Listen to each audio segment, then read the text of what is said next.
पीहू चली गई थी। सब लोग खुश थे, लेकिन एक दिन गांव में एक बड़ी पूजा हो रही थी। लोग भजन कीर्तन में व्यस्त थे। तभी अचानक एक कोने में एक पुरानी गुड़िया प्रकट होती है। वो जमीन पर लेटी हुई थी। वो धीरे धीरे उठती है और बिना कुछ बोले सीधे पुजारी के पास जाती है और उसे खा जाती है। लोग चीखने लगते हैं, अफरा तफरी मच जाती है, लेकिन वह गुड़िया वहीं खड़ी होकर एक छोटे बच्चे जैसा गाना गाने लगती है। इसके बाद वह एक एक करके सभी को मौत के घाट उतार देती है और अंत में धुएं में गायब हो जाती है।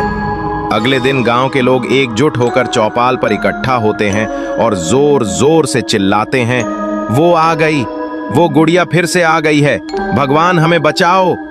तभी गांव का मुखिया आता है और कहता है, चाहे वो कोई भी हो, मैं उसे खत्म कर दूंगा। उसी रात मुखिया अपने 2 चेलों के साथ गांव के बीच खड़ा होता है। तभी अचानक आकाश में बिजली चमकती है और काला धुआं छा जाता है। उस धुएं के अंदर से वही गुड़िया निकलती है और फिर से वही गाना गाने लगती है। मुखिया उसके सामने खड़ा हो जाता है और जोर से बोलता है, निकल जा मेरे गांव से, नहीं तो तुझे यहीं मार डालूंगा। गुड़िया हंसती है और कहती है, तुझसे पहले भी किसी ने यही कहा था। उसी पल गुड़िया बड़ी होने लगती है और अपने पैरों से मुखिया और दोनों चेलों को कुचल कर मार देती है।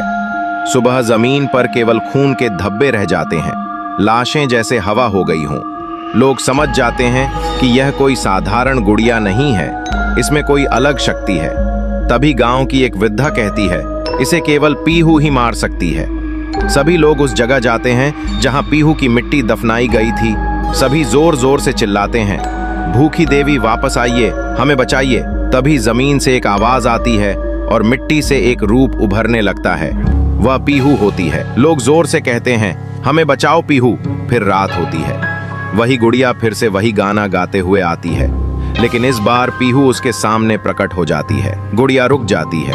पीहू उसे पकड़ने जाती है, लेकिन गुड़िया हवा में उड़ जाती है। पीहू भी उसके पीछे उड़ती है और वो गुड़िया पर वार करती है, लेकिन गुड़िया धुएं में छिप जाती है और पीछे से आकर पीहू पर जोर से वार करती है। पीहू आकाश से गिरकर जमीन पर टकरा जाती है। गुड़िया उसकी शक्ति चूसने लगती है। धीरे धीरे पीहू की ऊर्जा गुड़िया के पास जाने लगती है। कुछ देर बाद पीहू बेहोश होकर जमीन पर गिर जाती है। जब वो उठती है तो देखती है कि उसका शरीर धुंधला हो गया है। वो रोने लगती है और जोर से चिल्लाती है और उसकी आवाज सीधे उसके भैया के कानों तक। अगर आप लोग गुड़िया वर्सेस ट्रालालेरो ट्रालाला देखना चाहते हो तो 1 लाख लाइक करवा दो।